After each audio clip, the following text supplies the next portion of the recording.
Welcome into Eye on Northeast Kansas, the podcast. I'm your host, Melissa Bruner. This is where we recap the past week that you saw on Eye on Northeast Kansas, the TV show. It streams live Monday through Friday, 4 o'clock Central Time from our WIBW TV studios in Topeka, Kansas. Topeka, Kansas is the birthplace of the Brown versus Board of Education decision. The U.S. Supreme Court issued that decision 70 years ago, Friday, May 17th. And so Topeka was commemorating this landmark decision that said separate but equal is inherently unequal, changed the face of the civil rights movement and public schools, saying separate schools for black students and white students was not an equal way to treat our children. Many of the people who were involved in the case and lived through that era attended those schools remain in Topeka, and to them, this is a very personal story. It is an interesting story to hear. It is an honor to be able to share those voices as we were able to do over the past week on Eye on Northeast Kansas. The plaintiffs themselves, the 13 plaintiffs in the Topeka case, which was then, of course, later merged with cases from several other states in that actual decision. The actual 13 plaintiffs in the Topeka case have all since passed away, but some of their children remain in the capital city and around the nation sharing their stories. And many of the children who attended those schools, whose parents weren't specific plaintiffs in the case, but the decision did have a huge impact on their lives and the schooling that they received.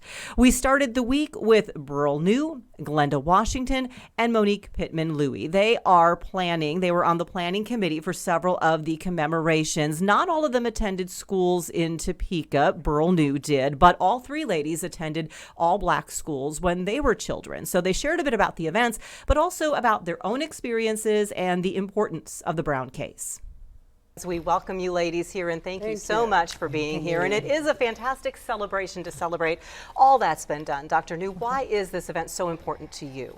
It's very important that not just Topeka, but the entire United States remember all the children whose lives were disrupted by determinations on where they could attend school based on their color. So we're excited that Topeka led in that change, and we want to just continue to celebrate that. Now, did you attend elementary school in Topeka? I did. And what about you ladies? Did you move here later on? Georgia. In Georgia. And where were you? Milwaukee. Milwaukee, Wisconsin. Wisconsin. Now, were all three of you in segregated schools wherever you were? All of you were? What was that experience like, Glenda? Oh, mine was probably different than a lot of guys because I was in the South. I was in the heart of Georgia, and it was different. So what do you remember? Because when I hear people from Topeka like Dr. New speak, the schools were very good, you loved your teachers, the facilities were good. What was it like for you? So I'm going to say black school, white school in this situation, right? So in the black school, we had everything that we needed.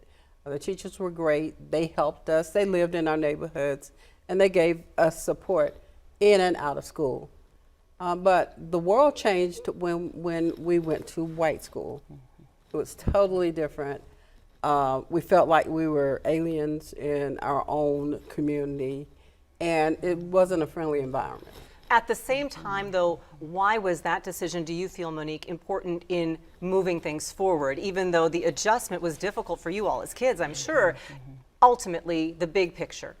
Yes, well, the big picture is that segregation needed to end in the United States. And it just so happened to start with the end of segregation legally in public schools, but it ended up being the linchpin, the domino effect that struck down segregation legally in every aspect of American life. So it's very, very important. So we're going to celebrate that this week. One of the things is a great exhibit that is opening. Let's talk about the art exhibit that debuts Thursday. Mm-hmm. So Vanessa German was commissioned through the Arts Council of Topeka Arts Connect. And so her project that involves so many Topekans who represent so many diverse communities, and it will open Thursday, Yep. and then you can see it through July at the Rita Blink Gallery at Washburn. Monique, the big play at Washburn Friday evening. Yes, it is the 70th anniversary. We're doing Marcia Cebulska's Now Let Me Fly. It was first commissioned by Washburn University 20 years ago. and now it has come back. We have 3 incredible actors that are playing Thurgood Marshall, Charles Hamilton Houston, and Sarah Beulah. Let's see. And really excited about Deborah Winans. Deborah Joy Winans is coming. She From is that Winans family. From that Winans family, absolutely. And then Jason Dearden from Greenleaf will be playing Thurgood Marshall, and we have Harvey Williams right here from the Kansas area, who will be Charles Hamilton Houston, who was the architect, really, of the whole kit and caboodle, the whole legal strategy. And it's free for people to go, thanks It to is sponsors, which is free. fantastic. I know Yes. Darren Kennedy and Kevin Wilmot, 2 great names around here, are going to be involved Yes. as well. Yes. And then Saturday, Glenda, who's Whoa, coming that's back? Beryl's baby. That's Beryl's baby. Beryl's baby. Yeah, it's the homecoming. homecoming. Yes, so any student who attended really any Topeka public schools, but they're featuring the 5 schools that originally were the segregated schools. They're going to come together, share their stories, enjoy hearing from that initial group, and then also have a picnic like we always do when we celebrate. And celebrate 20 years of the National Historic Park. Now it's the Yes. National Yes. Historic Park. Yes. And Glenda, how is this important for all of Topeka? Well, you know, it's not just a Topeka story, True. like Beryl said earlier. It's important for the entire country to celebrate. And so we are lining up all across the country to take part in seeing the play, watching the play. So you'll go from here all the way up to Delaware, I think it is. Yes. We'll be live streaming. Oh, fun. And it's just, you know, it needs to give our kids an understanding of where we came from, how we got from there to here, and what importance it is, not just to Topeka. It is our story, but it's 5 other community stories as well. That's right. Oh, bless And Real quick. excuse me, and may I also say that it's not just where we've been, but where we're going. Right. We're going. For the coalition, the most important message that we want people to understand is that all of us together, this is the power of collective action. You just really need to really understand the story because it is so important. As we've mentioned, 70th anniversary, browncoalition.org. You can find even more events. Beryl, Glenda, Monique, thank you so very much. We're so I'm excited at least to see this week come to fruition Please because come, it's so everyone. important. Thank you. Yeah. Those commemorations and events took place over this entire week leading up to the May 17th 70th anniversary and the following day as well. Topeka is home to the Brown versus Board National Historic Park at the former Monroe School, which was one of the all-black schools at the center of the case. It actually opened as a National Historic Site on the 50th anniversary 20 years ago. So the students, all the former students, are invited back for that homecoming celebration at the Brown v. Board National Historic Park on the 18th. Some of those students were Carolyn Campbell, also Dale Cushinberry, who later was a principal. Carolyn Campbell later served on our State Board of Education. And Bernard Hurd also was one of the students of that era. They joined me for a discussion about their experiences at the time, both before and after Brown v. Board. You all have been very involved in education, which is fantastic as well. So which schools did you go to, Carolyn? You went to? I went to McKinley Elementary in North Topeka. In North Topeka. Buchanan. And Bernard? Monroe. Monroe Elementary. So 3 of the different people so often talk about Monroe because it was at the center, so to speak, of the Brown v. Board case, but all the schools actually were. And Carolyn, what do you remember about that time? What was your school like? It was wonderful. I always tell people that I am a proud product of segregation because every day that we went to school, we were greeted with love and respect, and we were valued every day. Which was from our teachers. And that actually was an important part of the Topeka case, Dale, if I recall, because the schools were good, your teachers were qualified. What do you recall about that time? I think I have to piggyback on what Carolyn said. I thought the respect, the love was there, and the high expectations.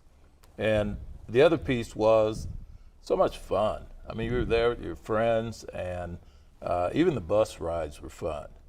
We didn't, at least I didn't think about the separation. I didn't think about any of the legal aspects of it. I just knew that we were going with friends in the community. We were going to a place where there were high expectations, and we were being educated. But Bernard, what was your neighborhood like that you were living in and growing up in?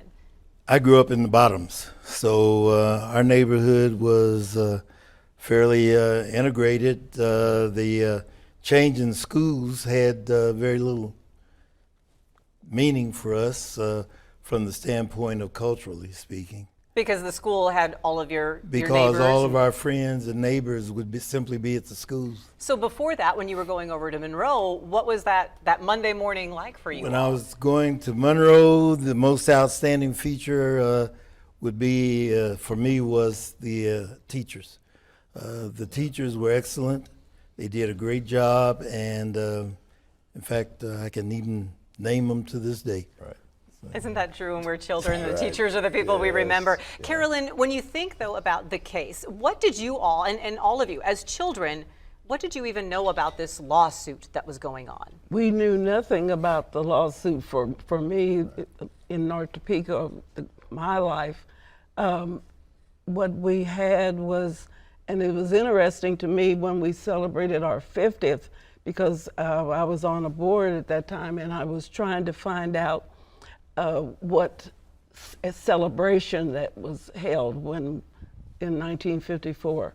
And Reverend Oliver Leon Brown was our pastor at Historic St. Mark's, and we knew nothing was said. And I think it's because, unfortunately, in the world that we were living in at that time, worried about losing his job at Santa Fe, and our teachers, our black teachers, they received a letter from the Topeka Public Schools that their contracts would not be renewed because white parents would not want their children taught by blacks. At that time, though, Dale, so when the ruling came down, did you even realize there was a change, or was it just, oh, I'm going to go to this school next year as opposed to this school? You know, there were no transition teams. There were nobody gathering in rooms telling you that you were going to be going to a school that was predominantly all white. Our neighborhood was integrated. I lived on 1820 Fillmore, and it was really interesting because we played with the kids in our neighborhood, and it was mixed. We played at Chesney Park, and on Monday morning, the kids that were white would go to Central Park. We would get on the yellow bus. The patrolman would stop our bus. Those kids would cross. We would wave at them. We would go to Buchanan. They would go to Central Park. After school, we would meet again. We'd go to Chesney Park, play baseball, softball, basketball. And then after the case, we all walked to school together. So you didn't have to go separate ways on Monday morning. Bernard, did you realize there was any sort of legal action, or was it all kind of the same? You just...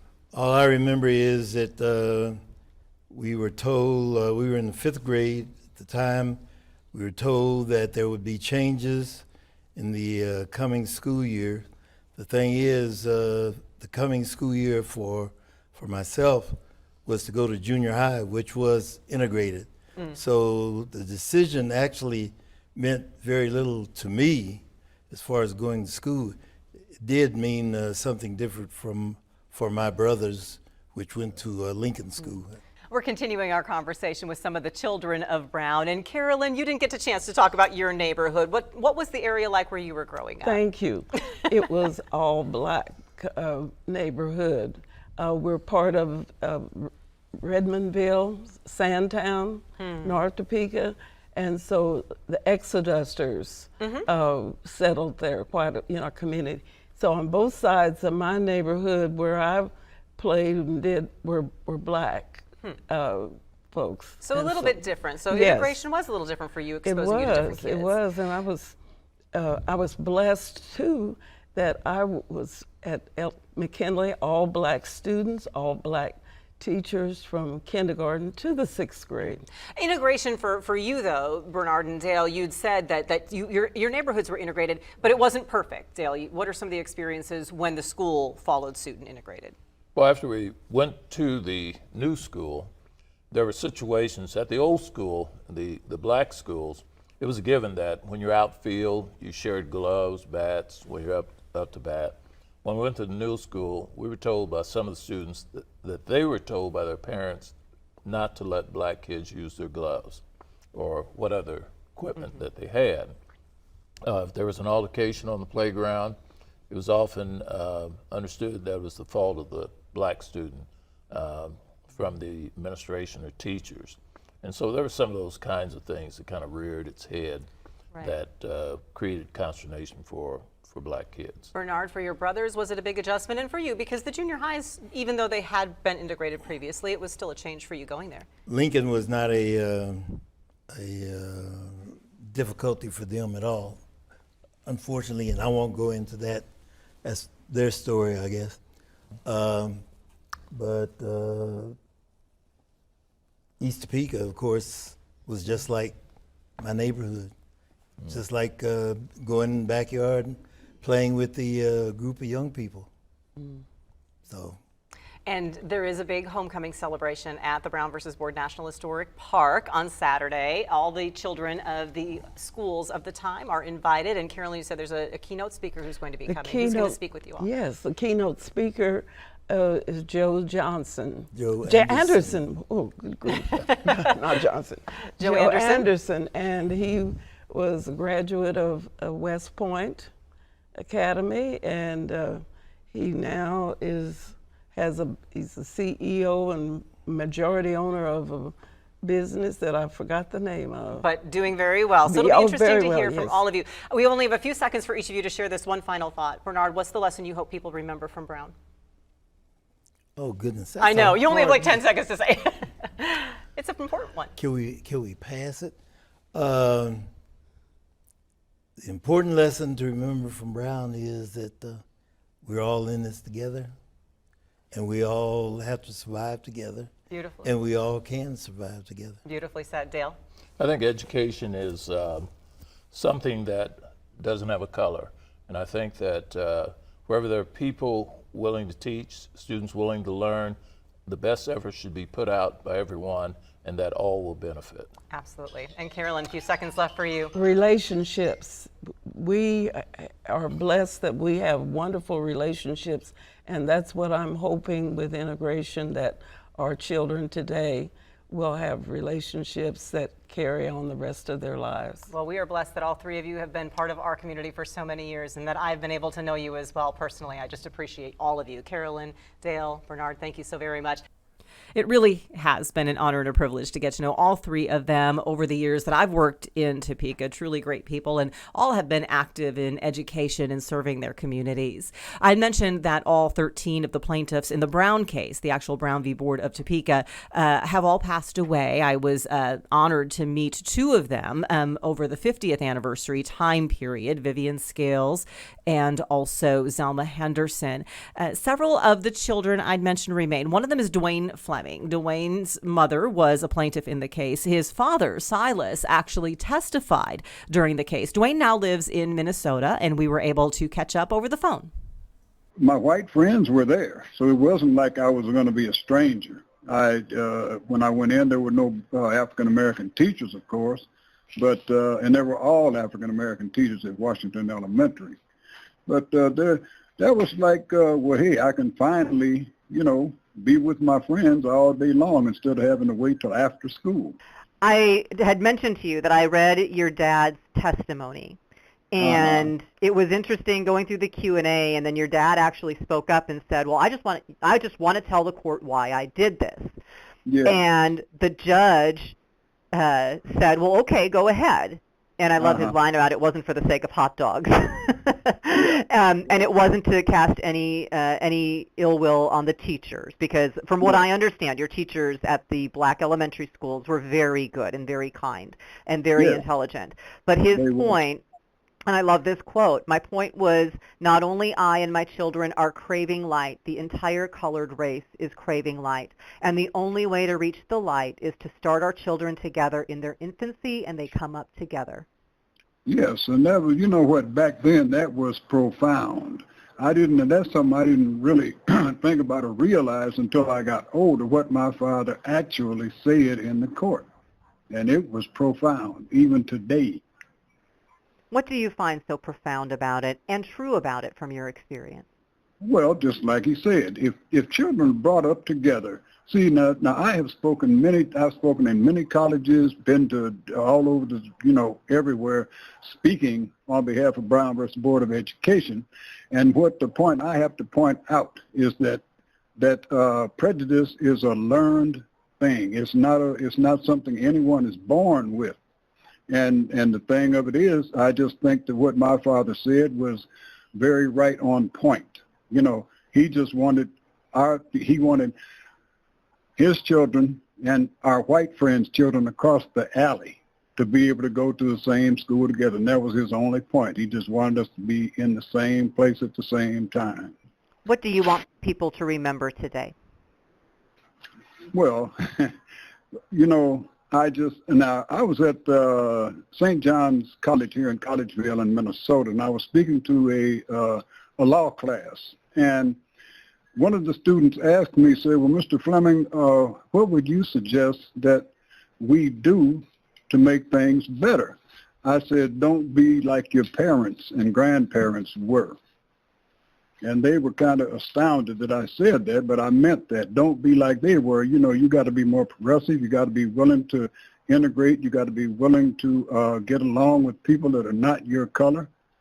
And that's the effect the thing has had on me, and it's still having an effect on me even at this time.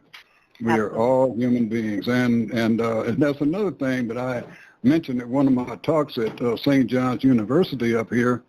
I said, listen, if I cut myself, my blood is red, and if you cut yourself, your blood is red. And this was an all-white class.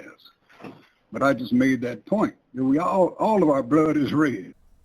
Such important stories and perspectives to hear. And on this 70th anniversary, we really wanted to capture some of them because people get older and at some point these stories are going to be lost. So the ability to have these conversations today and hear from the people who lived this history firsthand really is a privilege, again, to be able to do that and then to share these conversations with you.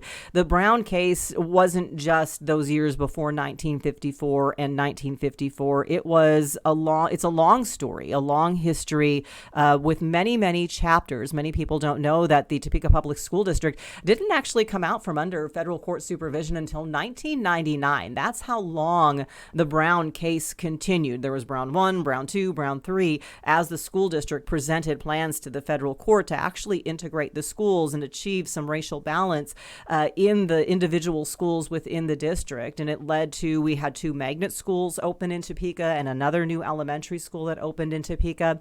You've been hearing a lot nationally of the stories and the struggles that remain and how schools perhaps aren't as racially diverse as was the dream intended by Brown v. Board. There are a lot of societal issues that remain and continue these conversations. And as you heard some of the voices, continuing to work on them today and promoting understanding and realizing that all of us are more alike than we may feel that we are different on the surface. So I hope you enjoyed hearing some of this history. If you ever have a chance to get to Topeka, visit the Brown versus Board of Education National Historic Site, which tells the story not just of the Brown case and the other cases that became merged with Brown to eventually lead to that landmark court decision. It also encapsulates a lot of the history of the civil rights movement, and the exhibits and the story has been updated as events have unfolded. So come visit, come see, and until next time, we'll see you on the Red Couch.